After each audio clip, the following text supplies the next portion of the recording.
There's so much talk, for example, of submarines. We know the eye-watering cost, or the ballpark of that cost at least, 100 billion or so.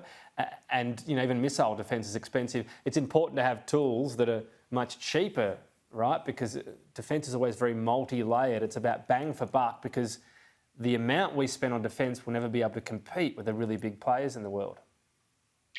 Yeah, that's exactly right. And this is, sort of the idea to diversify the various tools you've got at the disposal is, I think, a pretty sensible one. The decision to acquire these mines was certainly launched a while ago. It was launched on the previous government, in fact, but it's been fast-tracked here.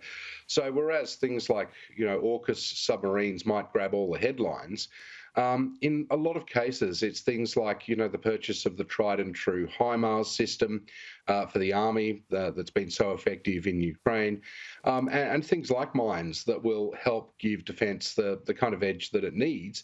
Because as you say, we cannot compete one-on-one with the big players. Our only real hope is to, make sure our alliances are tight, and at the same time have lots of different capabilities that might make an adversary think twice before deciding to compromise our interests. You mentioned there Ukraine. Obviously, the country's in the depths of winter. We always thought this would be a testing time. How do you think this is poised, both in terms of what's happening in the battle itself, but also strategically? How much is left in the tank for Ukrainians to fight on, and how long Vladimir Putin's willing to go on as well? Look, I think both sides have demonstrated that they're prepared to keep on going as long as it takes. If you're Ukrainian, you're prepared to go on as long as it takes, because it's your territory. If you're Vladimir Putin, you have a kind of unending stream of people who you can use to mobilize and basically throw in human waves at the Ukrainians as cannon fodder, because you haven't achieved the goals that you set out at the start. So I think this conflict really does have quite a long way to go yet, which raises some interesting questions, particularly in the West. What is the Western strategy for this conflict? If we are going to be aiding the Ukrainians, then do we give them all the systems that they're asking for in order to help them repel the Russians? Or alternatively, is there other views? And I think recently we've seen some sort of differing views between Germany on the one hand and some of the other Western partners on the other.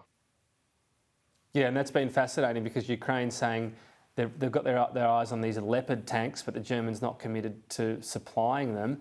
For all the incredible grit and determination of Ukraine, the reality is, without assistance from the West, they wouldn't have much of a defence anymore, I don't think, at this point. So how is that playing out at the moment? Well, the British decided about a week ago to send 14 of their Challenger tanks to Ukraine, kind of, just to break the ice, because previously there'd been loads of debate about, sending tanks to Ukraine. The German position is this would be a dangerous escalation, that, nuclear war could be the result. Personally, I think that's going really a bit too far. There's a lot of steps before you get to thermonuclear war with Russia, assuming that Vladimir Putin wants to commit suicide. But the German decision to hold up these tanks is having knock-on effects on countries like Poland and Finland, which have Leopards and are more than willing to give them to the Ukrainians. Ultimately, the Ukrainians are going to need them if they're going to push the Russians out. They're also going to need them if the Russians restart their offensive, which, judging by most reports, that's what they're gearing up to do within the next month or so.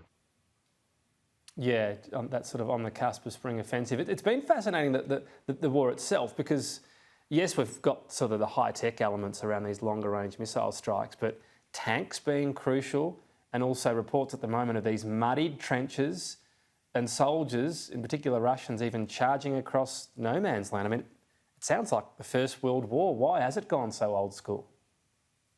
Yeah, I mean, this is not the kind of postmodern war that many expected as the next land war that we'd see.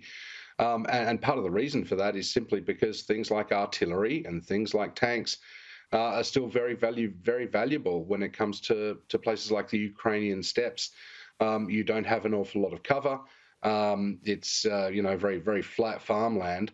We've seen a sort of regression to the very old school kind of trench warfare and infantry advances on foot. Now that means, of course, that it also becomes much more deadly and much more lethal. Particularly if you're a mobilized Russian or you're decided you're in a Russian jail and you decide to join the Wagner group in order to get your sentence commuted. I mean, these people are just being sent in human waves.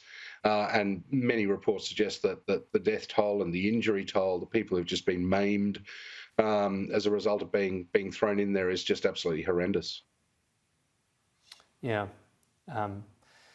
I guess when you're harking back to the First World War, that's what it was, brutal, and many people just cannon fodder. We know so much through the experience as well. Matthew Sussex, great to have your thoughts as usual. Thank you. Thanks so much, Tom. Cheers.